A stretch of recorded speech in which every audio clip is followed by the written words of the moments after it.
Welcome once again to the Cyclist Tactics, the full release version this time. It is best described as a virtual board game for cycling, and, well, it's time for me to start the career mode. I was actually on the testing team for the beta of this game, so I have the experience and confidence to play this on hard difficulty. It does handicap your starting rider a bit though, potential of only 11 rather than 12. It doesn't make a huge difference though, because the key level ups in this game are at 2, 5, 8 and 11. That's when you get the specialization points. But I'll have more time to explain that later on. Let's set the backstory. We are a small startup team operating out of Springvale, a lakeside town in Gazmere. And we have picked up a local rider named Herman Watson. To explain the name, Herman is an in-joke from one of my old internet groups. We used to play Football Identity together, and since they didn't know my real name, they started calling me Herman. I'm like, I'm not Herman, but this rider's name is. And as for Watson, it's because he generates watts, son. Lame jokes aside, it's time to plan our season, starting with which riders we want to sign alongside Watson. And you don't necessarily need to do this, but I actually like to fill out my team for Season 1 for a reason that I will explain a little bit later on. But what happened as I continued to plan the season is that my Twitch stream started playing up. It was an internet problem on my end, so I had to abort that and pick things up the following day as an offline recording. Let's cut to that now. So I've skipped ahead to the point where I've properly set up my season, and as you can see we are over budget, but the game does let you go up to 10% over the budget, with the caveat that your sponsor expectations are higher.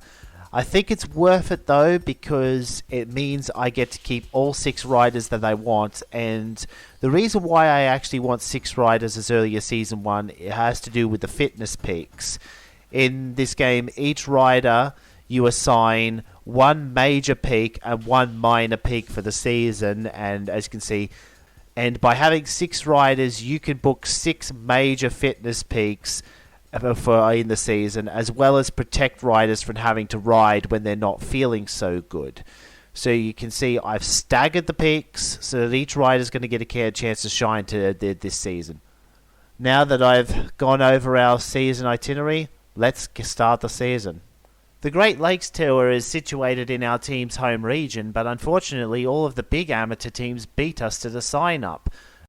Instead, we start our career at the Hills and Valley Tour in Fruinia, and I'm going to go back to post-commentary because I didn't do a good job explaining what's actually going on here in my live take. So this is the game board, so to speak, and the goal is to get our riders to the other end of it as quickly as possible. And the numbers on each circle govern how far you can move a rider without having to spend energy or attack. So it's preferable to land on circles with higher numbers to get more efficient moves. And there are a lot of factors that determine how far you can move beyond that, but the most important thing to talk about right away is slipstream. You can get slipstream in this game if a rider who acts before you, starting from the same circle, moves to a certain circle. You then make that same move and you get slipstream because you're following their wheel. And in the peloton especially, there exists a place where slipstream is particularly strong. This is known as P3, and you'll notice, if you're paying attention, that I move 3 of my riders back to there right away to maximize the slipstream for most of the stage. What I was trying to figure out in the early stages of this stage was who our secondary leader was going to be, because I knew Rossi was definitely our primary leader, but it was a toss-up between Pavlov and Watson for who the better rider would be to try and contest GC alongside him. So let's cut ahead to the point where I make that decision.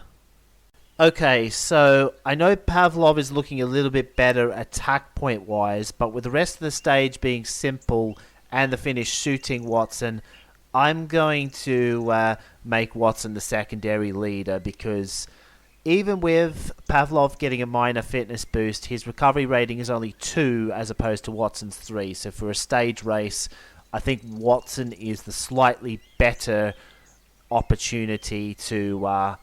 yeah, and also it's a good thing we are moving someone up because a big group of favourites has decided to go, and we need to counter quickly because there are some really strong legs in that. We're only 48 nodes from the finish. I've just measured it, so Rossi's going to have to start going up. I'm not sure if Watson can do the same, however. We may just have to rely on the relay being fast enough here to carry Watson to the finish line safely. And that's a very cheap move, so maybe I would have been better off moving Watson up just in case things get... Yeah, that's exactly what I should have done, because the relay doesn't want to ride to the finish line. The onus is on me to do it, but I can't ride all the way to the finish line either, and someone's going to attack over that. Though, as it turns out, I may have overestimated the strength of the riders in P1. There's only 2 riders that bothered to attack here, and they've only gone 3 nodes ahead of the peloton, so Watson's going to get a free pass. In fact, what you see here is most of the field stopping short of the climb, which is normally the right way to go about things, but with the finish line this close, it's actually a lot faster to just ride into the climb and take the worst 3 movement, but get across the line quicker. We can't reposition Rossi here for the sprint because he used a max move to follow this attack. And we're not quite going to be able to stay on Lafleur's wheel, so it's a 3rd place finish for us. And coming in a 0.2 of a turn behind are Pavlov and Watson, which still gives us nearly a quarter turn advantage on the best rider for an A1 who stops short of the climb. So you can see the advantage of just riding into the climb. All in all, a really good start to the tour for us. We actually even got same time as the 2 leaders because the in-stage timer was rounding our time up, but the overall has decided to round it down. I'll have to explain more about fractional times at the end of this stage, but you can see that this is why I wanted Watson to be the secondary leader rather than Pavlov, because this is a significant climb for such a short stage, and Watson has that climber trait. We'll try and keep Pavlov in the top 10 on GC if we can, but I will sacrifice him to protect the other 2's hopes if necessary. This is probably a bit early for me to be moving my riders up in any case, but I am figuring that if we do it any later than this, it's going to start costing us attack rather than energy to move up. The relays tried to go so hard on this move that the untracked peloton can't even follow it. Normally the peloton is supposed to follow what P0 tells them, but because that's a plus 12 move at the front, the peloton's going to be stuck here. But yeah, I might have moved to the front 1 turn too early here because out of the people in P1, everyone's on my wheel. And now the yellow jersey's just exploded out of that front group using his +1 in both flat and mountain to turn that into a big follow-up move. We can catch the remaining escapees. Ward is more or less out of attack. He now peels off. It's time to put Pavlov in the relay. The relay still has a lot of power behind it. We may even be able to drop Watson and Rossi back into P2.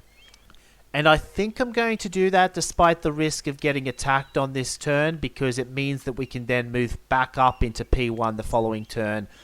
But by moving into P2, we regain 1 energy and also get more slipstream, so this move is easier for us. So a quick explanation of fractional finishing times. The game compares how far away from the finishing line you were to how far past the finishing line you were able to ride on that turn, and uses that to determine the fraction of a turn it took to actually cross the line. In this case, the pack just barely got to the finishing line on turn 15, and so got a 0.96. The lone breakaway rider was closer to the finish, so he got a 0.78. But it seems just marking moves in this tour has led to great dividends, because with that stage result, we now have 2nd, 3rd and 4th. I get the feeling Pavlov's going to get swamped in this stage because he is really tired, but we've set up a brilliant double podium if we can control the race here. But yeah, here's today's breakaway. Peters, Molina and Schuster. They're too close in the GC to let them get too far away, so we do have to control this one. The gap to the breakaway is remaining steady at roughly 1 turn. That is very close, actually, in the context of this game. Because I think if you were to try to convert it into minutes, 1 turn would be somewhere between 10 and 15 minutes, which is a lot. But in the context of this game, 1 turn isn't really much of a time gap. At least not to a breakaway mid-stage. Oh, are you kidding me with this? The peloton's gone so hard that everyone's been shelled. Well, at least Watson got shelled. Rossi's got enough technique that he can actually hang with the field in P3. The problem is he can't move up, and that sucks for us because it means that these people can attack away and potentially gain lots of time. Phew, I think we've been saved though, because the one person who was relaying actually decided to make a significant move. And we're going to be able to catch back up with Pavlov making a big move. Although it looks like it's just going to be a lone rider winning the stage, which we're fine with because he's not going to gain enough time on us. Huh, that's weird. The peloton still doesn't want to attack. Well, it's their funeral. I'm attacking. And in fact, we could probably even try and set up Watson for a stage result. I think he's going to... Yeah, he did get out sprinted. And in the end, Pavlov only lost a fraction of the turn from staying in the peloton himself. So I think Schuster does overtake with that move. But Pavlov actually stays in 5th. But that was a weird tour. The AI was so passive on these stages that we were able to secure a double podium just with the tried and tested method of keeping her calm and finishing with a kick. If we can come even close to that level of success at Bizarra, Pavlov will level up by the end of the episode. Watson got almost halfway to a level up too. But we better scout for next season's riders. And for law reasons, I'm only going to be scouting Gazmir. I can sign riders from other countries, but scouting just from Gazmir. If you scout other countries, you can potentially get riders with different attributes. Although I don't necessarily like the ones that are minus recovery because of how strong recovery is in the game right now. If I'm going to be honest, that's a pretty rubbish trio. In that case, we'll just put Jenkins back on the shortlist. We couldn't sign him this season because he was too expensive, but... Lannan Grand Prix, another home-ish race that we unfortunately missed out on due to our low ranking. Would have been a good rendezvous for Watson, but maybe next year. Instead, Watson's going to have to domestique in this race because Perry and Pavlov are our co-leaders, and I might try and sneak Campbell a result or two as well because he's not unsuited to this event. It's our first time trial of the playthrough, in this case a surprisingly difficult prologue with a mountain section at the start. Normally you have to play these sorts of time trials tactically, figuring out exactly when to use your attack, but in this case, because the stage is short enough, we just go max. Well, we go max with everyone except Watson, because Watson can't actually reach the finish line on turn number 2. And that's because using a max attack actually reduces your attack per turn for the remainder of the stage. So you want to save your max attack for right at the end where it would give you the best possible benefit to your finishing time. The TT is kind of a letdown for us, however. We didn't have a rider who was particularly well suited to that specific route. But it's still possible that the peloton will come apart, especially on stage 3 that has this kicker midway through. Oh geez, the peloton has gone so hard on the first turn that Watson is already dropped. And in fact, the peloton's decided to shut it down, so we are going to be able to get back just about. Which begs the question, why was that first move so strong if they didn't have anything in mind to follow up? I'm going to be extra careful here because I know how quickly things can break up on this tour specifically, we're going to move up pretty early on, or at least get ready to do so. Automation cycling team already setting up their sprint train. We might have left it too late to contest the stage win though, because everyone's jumping into the relay at this point. Actually, enough people have dropped out of the relay that we could pull this off. I'm going to use Campbell for this purpose because I'm going to protect the GC hopes of Pavlov and Perry. But with Campbell, we'll get on Reed's wheel. I think that's the best wheel to be on here. But Reed was so strong that his velocity blocked everyone. We can at least prevent an attack from happening. Wait, how did that happen? Okay, now I see why. Perry could actually out-sprint, but we got to save the attack points. Yeah, everyone had 5 attack per turn, and that was enough to get the job done in the sprint over our attempt. So we're going to have to reload and try again another day. And by that I mean immediately in real time. This is going to be an interesting stage. There is a chance to split the field on this one. Plus side is we could potentially take the intermediate points with Watson if no one else wants to go over the top of that. And it's a strong enough move that they don't. However, if you look at the points available at the end of these stages, it's unlikely that picking up these intermediate sprints will mean anything. Also, this could be bad. I may have left it a turn too late to start moving up because we're already near the end of the stage. Everyone's moving up. And I'm going to have to burn attack to get up because we have to be in position by next turn. Okay, good. The peloton's moving hard. I was too far up last time, so I'm going to get on Winter's wheel this time. Winter's going to win the stage no matter what happens.